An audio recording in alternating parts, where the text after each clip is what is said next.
Santa Cruz de la Virgen de Coromoto, año 72 de nuestra luz. Hoy quisiera traer el tema de las bases fundamentales del esoterismo cristiano en el rito de San Andrés. Este material que vamos a compartir hoy fue el producto del análisis de varios hermanos sobre cuáles son los fundamentos teóricos necesarios que un aspirante al esoterismo cristiano debe comprender o debería introducirse para entender entonces cabalmente el simbolismo que vamos a trabajar a lo largo del rito. Hemos tratado entonces de dilucidar los linderos o landmarks que van a definir las bases conceptuales del esoterismo cristiano. Entonces vamos a tratar de elaborar a lo largo de esta presentación cuáles serían estos preceptos o estos conceptos básicos que todo aspirante a la iniciación en el esoterismo cristiano debería tener o debería reflexionar. Entonces, a continuación, hemos enumerado 7 bases conceptuales fundamentales. Vamos a plantearlas según el orden primero en el cual se fueron dando los distintos debates. Lo primero que hemos identificado es el símbolo del amor.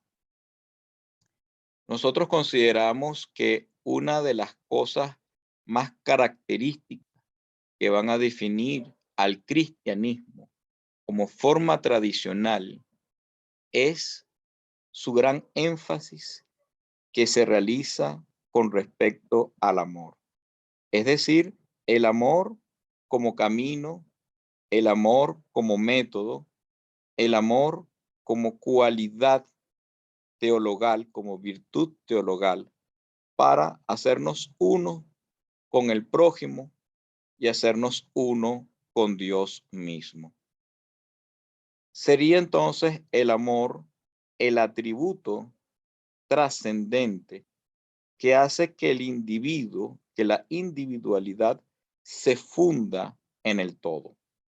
Fíjense que el símbolo, el icono como tal del corazón, parte, si lo circunscribimos en una circunferencia, imaginemos que circunscribimos el corazón dentro de una circunferencia, parte de un extremo de la rueda y aparentemente genera 2 direcciones opuestas, pero que se encuentran finalmente en el centro.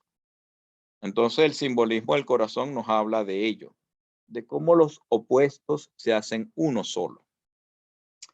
Es en este sentido que para nosotros el amor realmente tiene que ver más con la fusión, con la integración, con la integralidad, con hacerse uno solo. Hombre, mujer, por citar el ejemplo, distintas carnes se hacen una sola carne a través del Hijo. Entonces vemos así como el padre y la madre, siendo aparentemente opuestos, ellos finalmente se funden en una sola realidad, que es ese hijo o esa hija, ese bebé, fruto y producto de la unión de 2 aparentemente opuestos. Entonces, el amor va más allá que el conocimiento en sí mismo. Para muchas formas tradicionales, el conocimiento es el camino. Para nosotros es el amor, porque el que ama también comprende y se hace uno solo. Fíjense que Dios Jesús en el simbolismo, en la iconografía cristiana, nos dice amar al prójimo como a ti mismo. Amar a Dios sobre todas las cosas. Es decir, los 10 mandamientos mosaicos. Él los plantea en 2 simples mandamientos. Simples pero profundos. Amar a Dios sobre todas las cosas, el simbolismo de la cruz, el eje vertical, la línea vertical, y al prójimo como a ti mismo, la línea horizontal. Entonces, es expresado como amor. Amar a Dios y amar al prójimo. Amar al próximo también puede traducirse, es decir, las generaciones futuras. Por eso es que aquí hablamos de la verdadera caridad. Caridad entendiéndose como el amor al tercero, el amor trascendental. No es el amor de Eros, no es el amor, vamos a decirlo en otras acepciones. Lo que pasa es que en nuestro idioma, amor es más amplio, pero realmente aquí estamos haciendo referencia a ese amor trascendental. Hacemos también la acotación bastante común hoy en día en nuestra cultura occidental moderna, de que se dice que debemos amarnos primero a nosotros para poder amar al otro. Dicho desde esta perspectiva, nuestra crítica es que se está haciendo énfasis en la individualidad, es decir, se nos dice que primero nos amamos nosotros para poder amar al otro.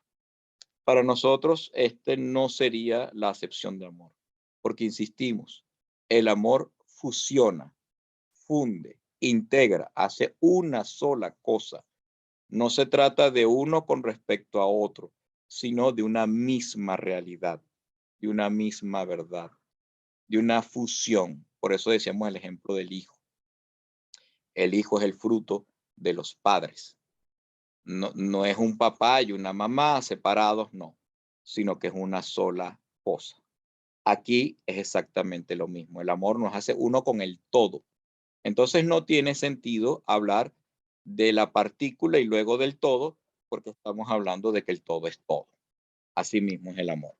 Entonces, insistimos, no se trata de amarme yo primero para amar a los demás, sino que es un solo amor que integra tanto a la partícula como la otra partícula, como el mismo todo. ¿Ok? Entonces, aquí hacemos esa em, aclaratoria necesaria para esta época porque hemos escuchado mucho este condicionamiento que se hace hacia el amor. El amor verdadero es infinito, es ilimitado, no está condicionado. Por lo tanto, no tiene sentido decir esta prerrogativa de que tengo que amarme a mí primero para luego amar a otro, porque estaríamos condicionando el amor entendido de manera trascendente. Entonces, insistimos, el amor desde el punto de vista crístico, desde el punto de vista simbólico, desde el punto de vista esotérico, desde el punto de vista trascendental, es un amor que funde la individualidad en el todo, en el prójimo, en el universo, en los demás, en los próximos. Es atemporal, es eterno, por lo tanto es incondicionado. No puedo ponerle condiciones. Este es el amor del cual nosotros estamos hablando. Es el amor de la entrega, de la individualidad. Es el amor que va más allá de uno mismo. Uno es capaz de dar su vida por amor. Es el amor de la Madre Teresa de Calcuta hacia los de prójimos, hacia los demás. Entonces es el amor precisamente de caridad. El amor a los terceros.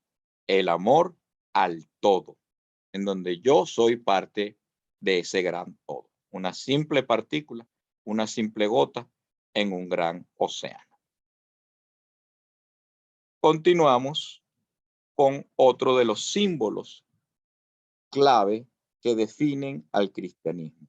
Entonces el cristianismo primero se define a través del amor, es la forma tradicional que más habla del amor y también es la forma tradicional que más habla del hombre como símbolo, el hombre como método.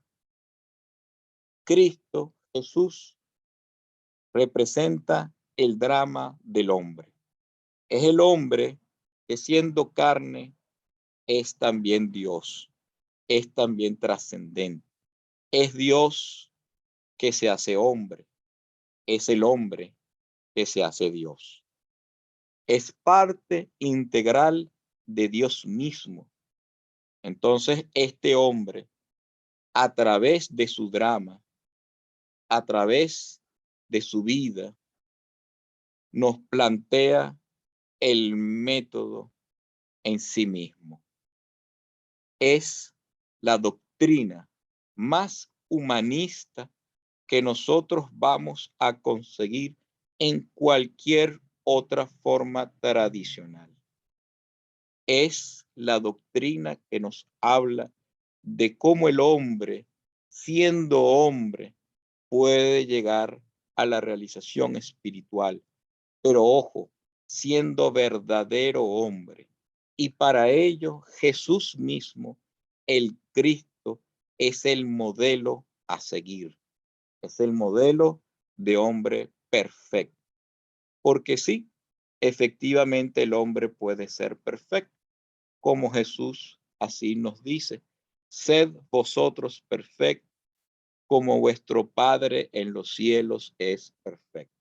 Lo hemos comentado también en otros espacios, en otros videos, en otros audios, en otros trabajos, en otros ensayos, en otros escritos, tomado de la Biblia, en donde el hombre es capaz de Dios, siendo hombre, teniendo esta túnica de piel, teniendo este cuerpo, podemos ser perfectos como Dios mismo en el cielo es perfecto.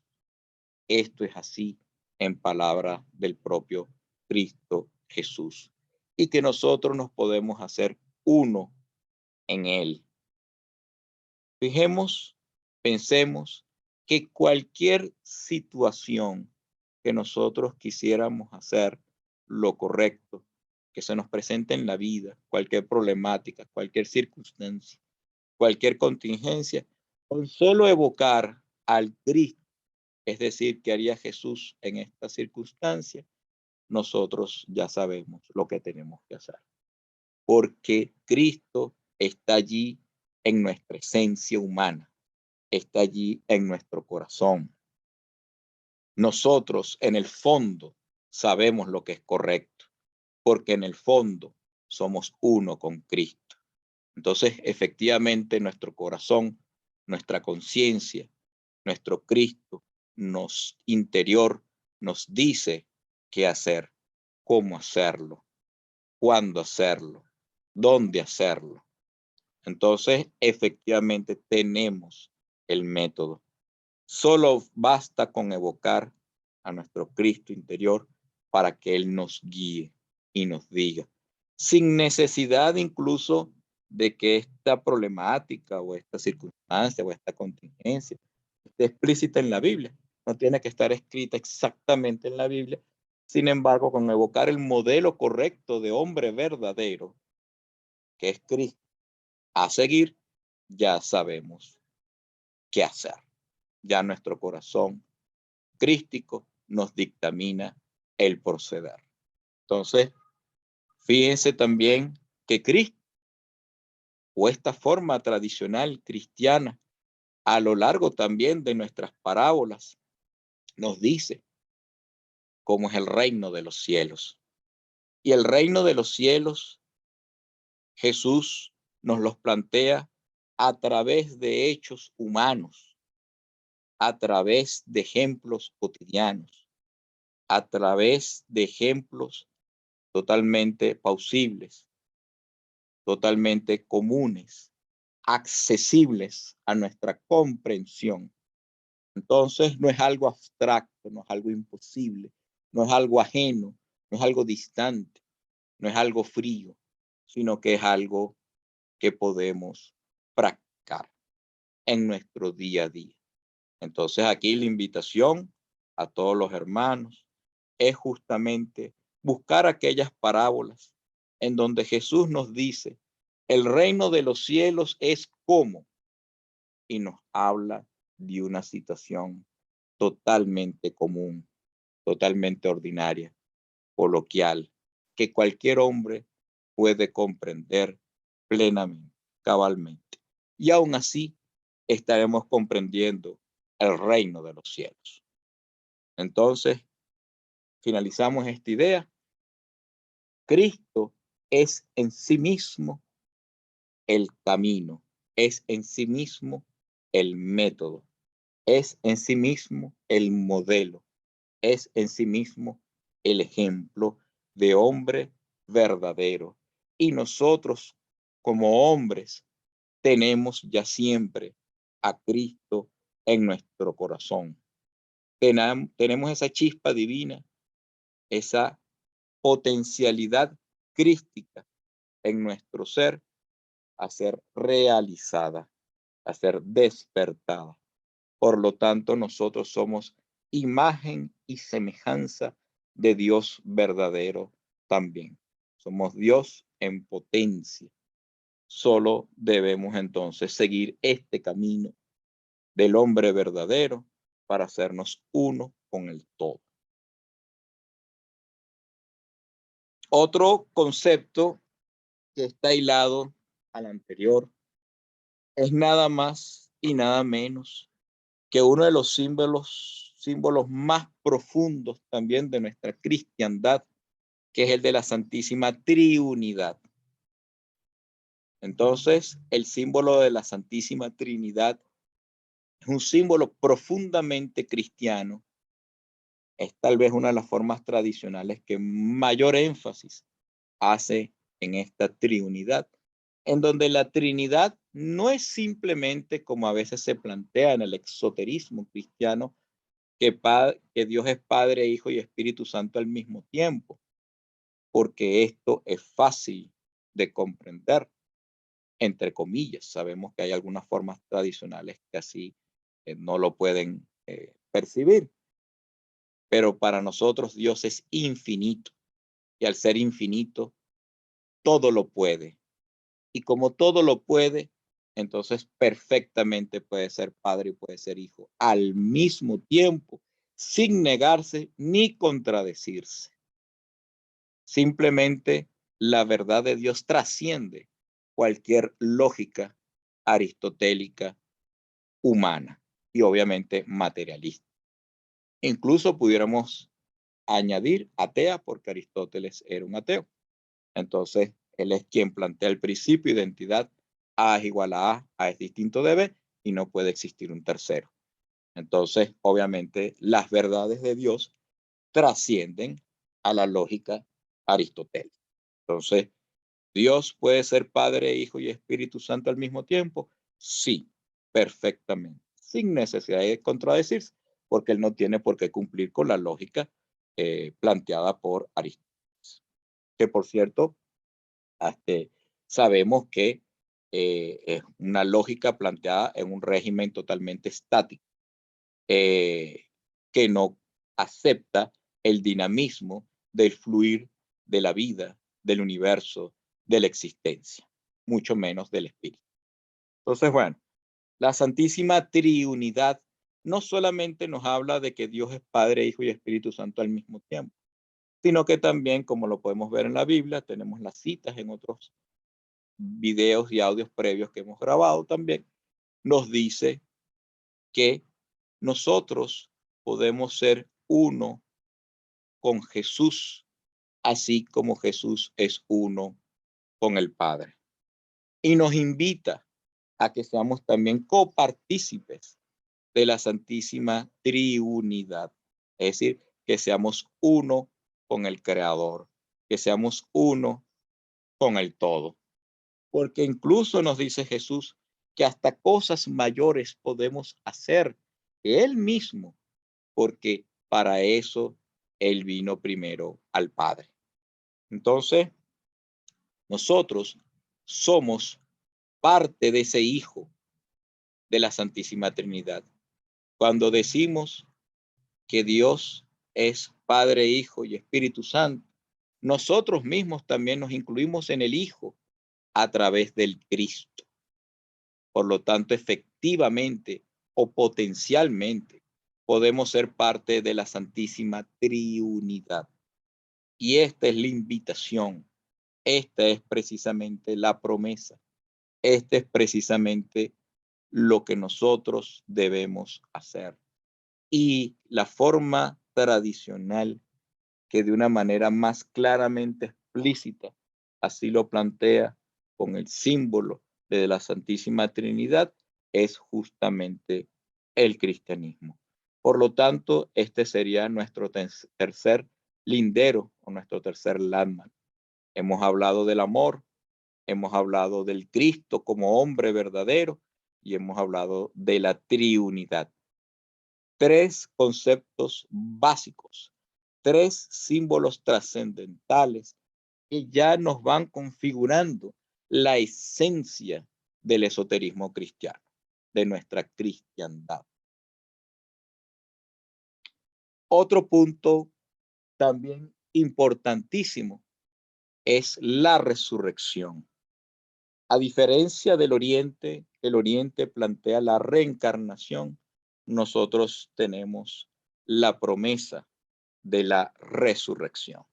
Es decir, que nosotros vamos al cielo y luego estaremos en la vida eterna con nuestro Señor Jesucristo. Cuando leemos el Apocalipsis, vemos que al final del juicio, el sol y la tierra van a desaparecer. No habrá más cielo ni más tierra, sino que habrá una sola verdad, que es la Jerusalén celeste, en donde Jesús mismo será el sol. Entonces, la tierra y el cielo estarán allí convergiendo como era en el principio, en el Génesis. Adán y Eva convivían con Dios en el jardín del Edén. Incluso allí habitaban los animales, allí habitaban los ángeles. Entonces, asimismo, será la Jerusalén celeste. Todos los seres periféricos al hombre, el hombre y Dios mismo serán un solo ser integrado en la Jerusalén celeste, una sola realidad, una sola existencia, un solo estadio. Allí entonces nuestra esperanza, nuestra posibilidad de resurrección en Cristo. No vamos a discutir sobre la veracidad o no de la reencarnación versus la resurrección. Son dos modelos que nos plantean al final lo mismo, porque tanto por la reencarnación como por la resurrección, al final la idea es que el hombre se haga uno con el todo y se hagan uno con Dios. Sea como se llame este Dios, sea cual sea el tiempo que haga falta para llegar a este punto.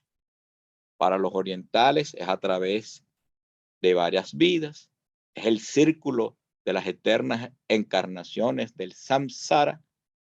Para nosotros es la resurrección en la vida eterna a través del Cristo Jesús. Sea como fuese, todos llegamos a la misma finalidad, hacernos uno con el Creador, convivir con el Creador, que es cuando salen entonces ellos del samsara y llegan al nirvana. Para nosotros es la Jerusalén celeste. Entonces son simplemente etiquetas, simplemente son nombres, simplemente son percepciones de una verdad trascendental en la cual nos identificamos y hacemos uno con nuestro Creador. Y según el cristianismo, particularmente a través del verdadero amor, el amor que integra, no el amor condicionado. Entonces no se trata de una situación de experiencias o de aprendizajes, sino se trata de una situación de comprensión, una situación en la cual el corazón se ablanda, el corazón se funde y se hace uno con el todo. Otro símbolo que es profundamente cristiano es la fe.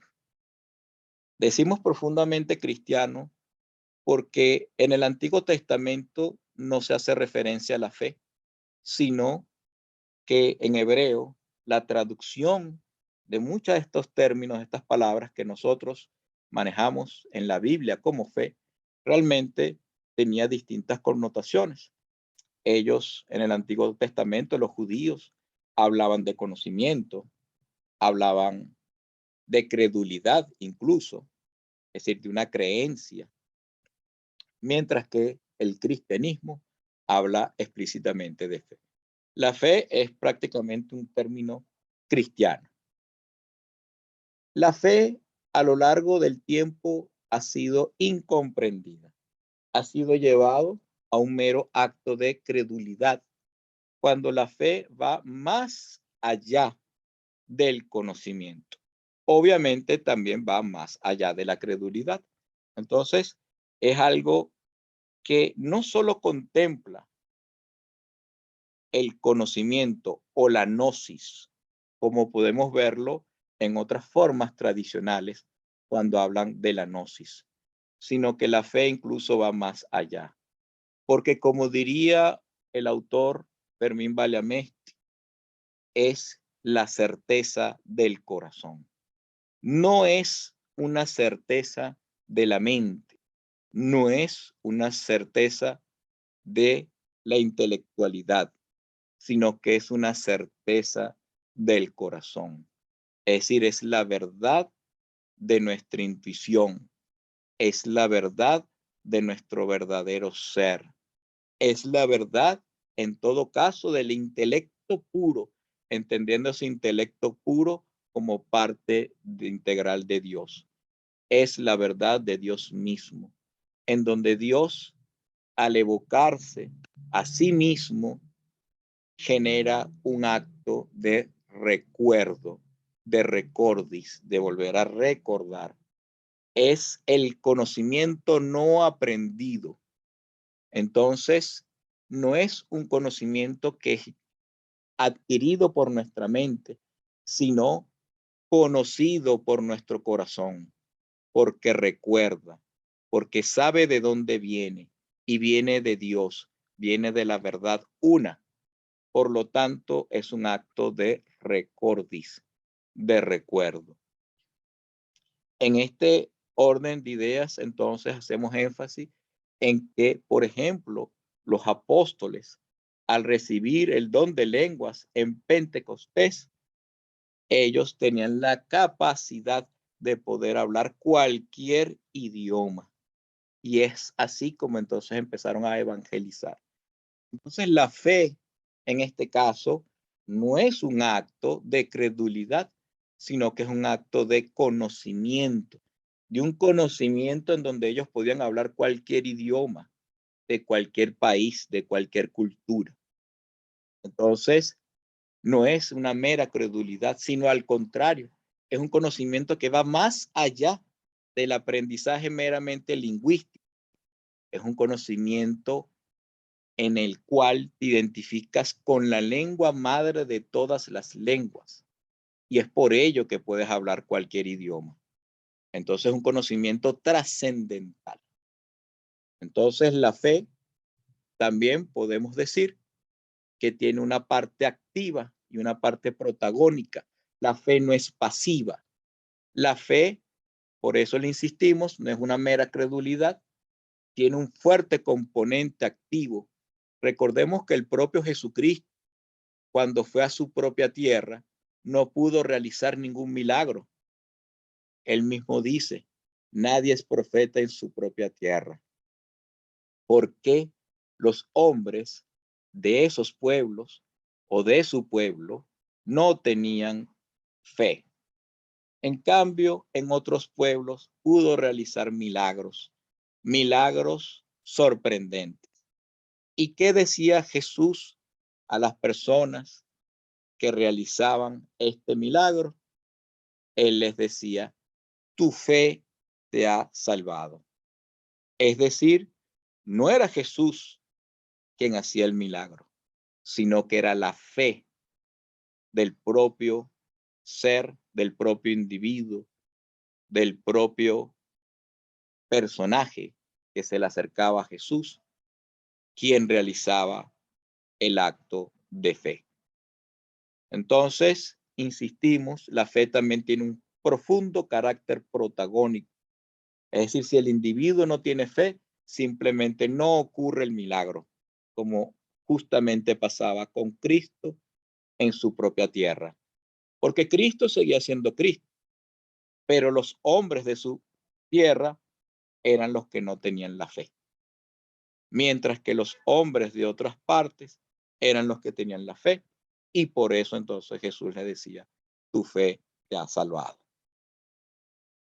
Insistimos, la fe entonces tiene una cualidad protagónica y activa, como plantea precisamente todavía iniciática, verdadera, que no es pasiva, sino que es profundamente activa. Y como mencionamos el ejemplo de Pentecostés, también involucra el conocimiento en sí mismo y que realmente es un recuerdo. Y como diría Fermín Baliamesti, es una certeza del corazón. Entonces la verdadera fe, lejos de ser una suerte de resignación o de aceptación a ciegas per se, realmente es una verdad comprendida desde el corazón. Es una verdad trascendental del cual nuestro corazón tiene conocimiento, tiene respuesta y como hemos dicho bien, tiene comprensión.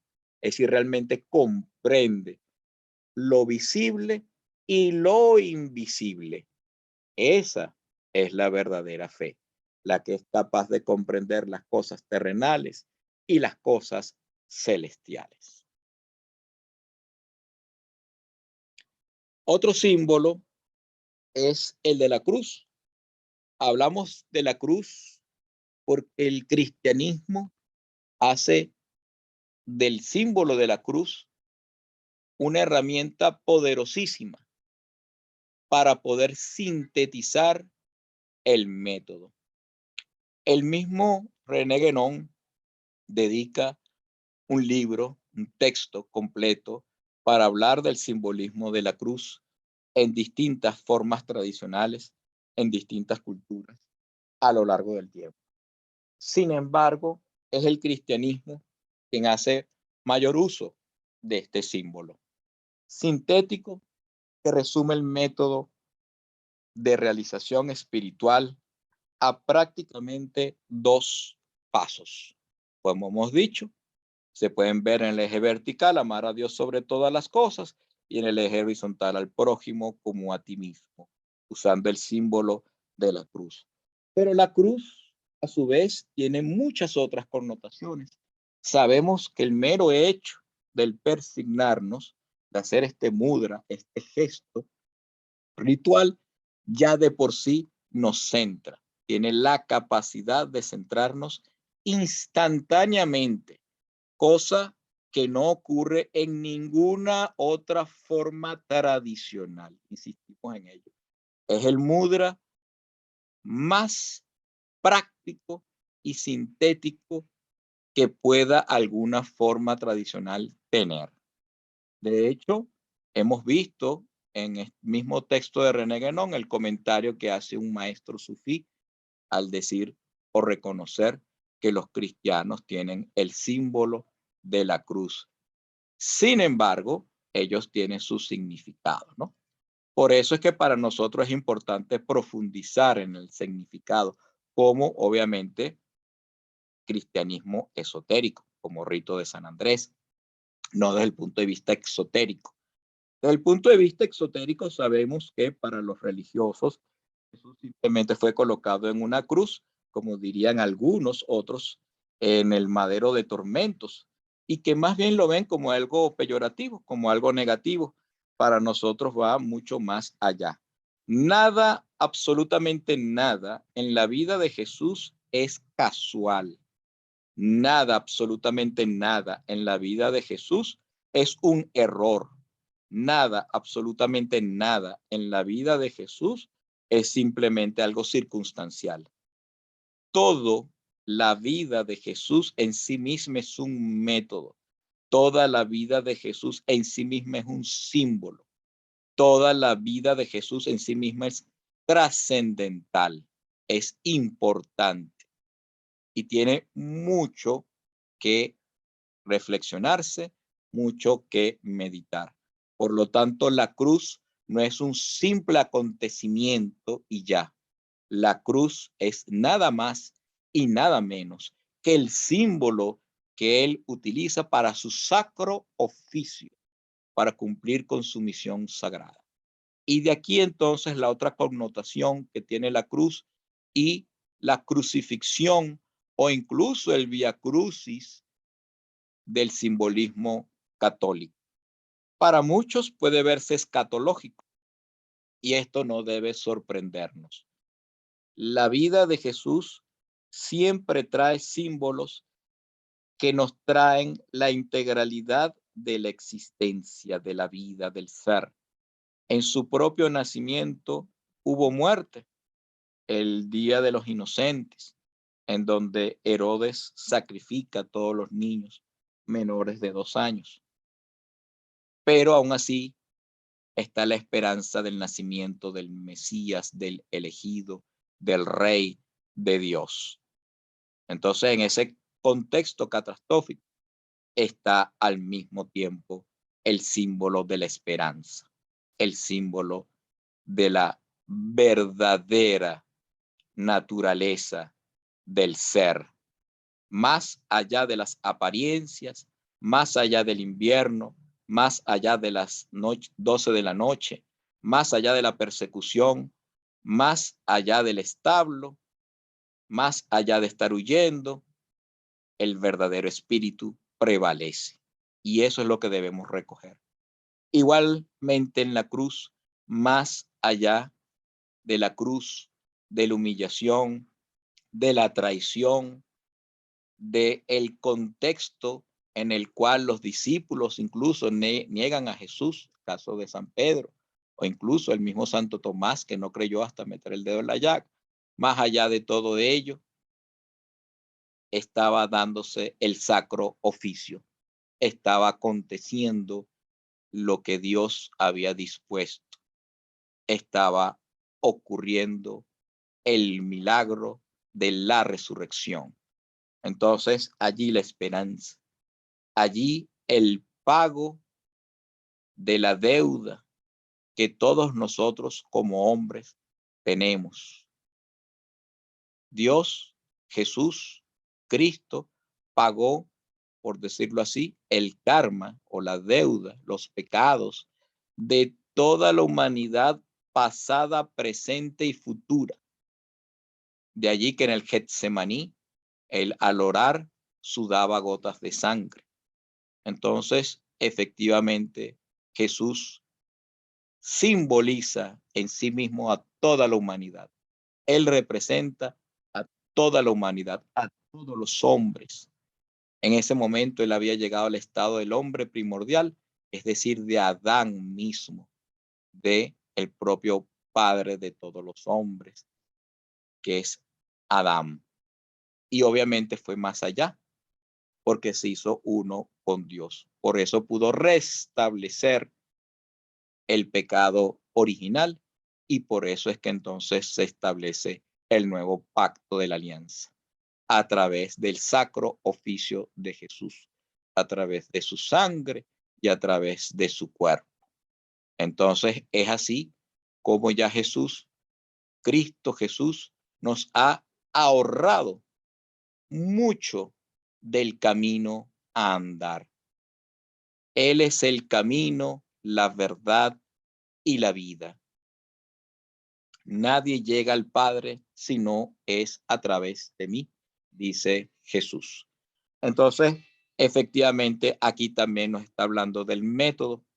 Insistimos, para muchos simplemente se pueden quedar en lo escatológico, se pueden quedar en la muerte, se pueden quedar en el final, pero para nosotros la historia no culmina allí. La historia más bien nace allí, la historia más bien comienza allí. Más bien entonces es a través del nuevo pacto de la alianza, es a través de su sacro oficio que comienza la cristiandad y que comienza entonces esta forma tradicional. Entonces, lejos de ser una situación humillante, es una situación de gloria. Es el pacto de la alianza eterna que se da entre el cielo y la tierra y que se debe festejar en el cielo y en la tierra eternamente. Entonces, insistimos, lejos de quedarnos en la superficialidad de lo escatológico, realmente es un método que sintetiza, simplifica considerablemente el camino de realización espiritual. Porque como hemos dicho, podemos ser uno con la triunidad a través del Hijo, a través de Jesús. Entonces nosotros nos podemos hacer uno. Ese trabajo del horizontal en donde nos lleva al centro y una vez colocados en el centro de la cruz, entonces Jesús el Cristo nos ayuda a ascender verticalmente para hacernos uno con el todo.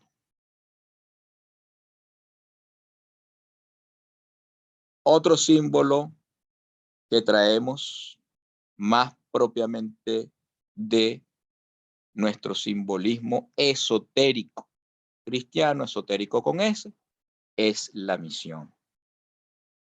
Cada iniciado tiene una misión. Cada uno de nosotros como hombres incluso es una oportunidad de Dios. La diferencia entre los hombres y los iniciados es que a pesar de que todos somos una oportunidad de Dios, solamente los iniciados son los que conscientemente quieren cumplir con su misión. De hecho, misa significa eso, significa misión, y nosotros entonces somos esa oportunidad de Dios que quiere cumplirse, que quiere realizarse, que quiere hacerse efectiva. Entonces, en pocas palabras, es cumplir con la voluntad de nuestro Creador. El verdadero por qué estamos aquí, el verdadero para qué estamos aquí.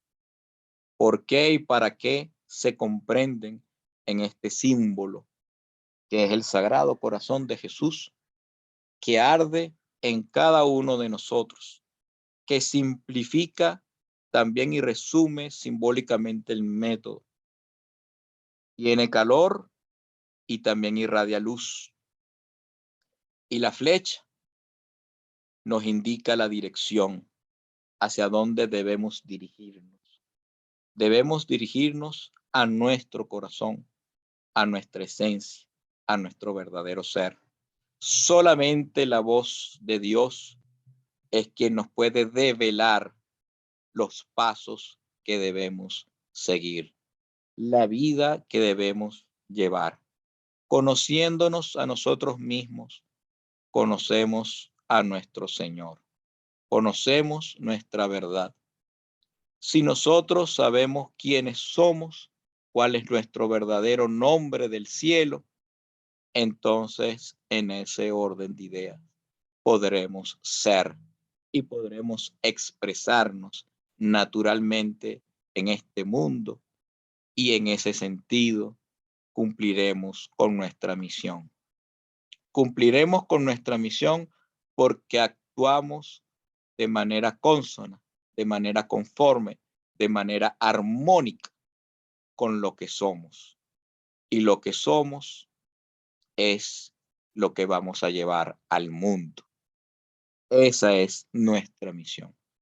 Entonces, la importancia para el rito de San Andrés de cumplir con nuestra misión es precisamente conocernos a nosotros mismos y llevarlo a la acción, llevarlo al día a día, llevarlo a lo cotidiano, en nuestros pasos, en nuestras acciones, en nuestras palabras, en nuestros pensamientos, en nuestros sentimientos, en nuestra forma de ser y así cumplir con la providencia, cumplir con lo que realmente debió haber sido, lo que realmente es y lo que siempre será. Entonces, el Sagrado Corazón de Jesús que nos guíe a poder cumplir cabalmente con nuestra misión. Ahora, ya una vez planteados los 7 fundamentos que representan los linderos de nuestra cristiandad, lo podemos resumir en una tabla en donde decimos que el esoterismo cristiano está circunscrito o levantado por las columnas simbólicas que representan la promesa de la resurrección, de hacernos uno con el todo. El método del hombre verdadero, que es el Cristo. Entender que somos uno con la Santísima Trinidad, uno con el todo, uno con Dios. Saber y comprender que es solamente el amor, el cómo nosotros vamos a poder realizarnos en Dios. Que cada uno de nosotros, a pesar de ser parte integral de Dios, tenemos una misión. Somos una oportunidad de Dios. Es nuestra característica, nuestro talento. Jesús también habla de la parábola de los talentos, en donde a cada uno de los sirvientes se les dio un talento y ellos tenían que trabajarlo. Y fíjense el símbolo de los talentos. El que no trabajó el talento, sino que lo guardó, luego se le quitó el talento. Pero el que lo multiplicó, se le dio más. Interesante porque el talento al final del día tampoco era de ellos, era un talento prestado. Así como Dios nos da dones, nos da talentos justamente, que son prestados para nosotros trabajarlo. Pero no es para guardarlo o para tenerlo como una vitrina, sino para llevarlo al mundo. Jesús mismo decía, yo soy médico de enfermos, no soy médico de sanos. Entonces nosotros tenemos que llevar nuestros dones y nuestros talentos al mundo y luego ofrecérselos a Dios mismo para que Dios los multiplique. Ese es el símbolo de la parábola de los talentos. Que llevamos una cruz y que la cruz también nos habla del método simplificado en donde ya Jesús nos ha avanzado bastante el paso. Sin embargo, no ver la cruz como algo totalmente escatológico, porque en todo caso quien muere es la individualidad. El verdadero ser no muere. En todo caso, quien sufre es la individualidad. El verdadero ser no sufre. Entonces no es un camino de muerte ni es un camino de dolor. Es un camino de gloria. Es un camino de esperanza. Es un camino más bien de unificación. Entonces no es la apariencia de lo que muere, sino de lo que resucita, la verdad de lo que resucita. Y finalmente la fe no como una mera credulidad, sino como el verdadero conocimiento de lo visible y de lo invisible, como la verdadera potencialidad, el verdadero poder de transformación, como decía Jesús mismo, quien tenga fe con el tamaño de un grano de mostaza, podrá decir a esa montaña o a este sicomoro que se mueva y así lo hará. Entonces, la fe es un acto de conocimiento trascendental, el cual va a ser respaldado por la certeza del corazón. No es la certeza de la mente, es la certeza del corazón. Por lo tanto, es el recuerdo, el recordis, el conocimiento no aprendido que siempre ha estado allí. En esta misma tabla hemos colocado también la asociación que tienen los colores y las virtudes cristianas con cada uno de estos pilares, con cada uno de estos símbolos en sí mismo, y las etapas dentro del sacramento, de los sacramentos que se vivencian en el rito de San Andrés, en donde de alguna manera vamos afianzando cada uno de estos símbolos, cada uno de estos fundamentos, que es lo que al final del día nos hace ser cristianos.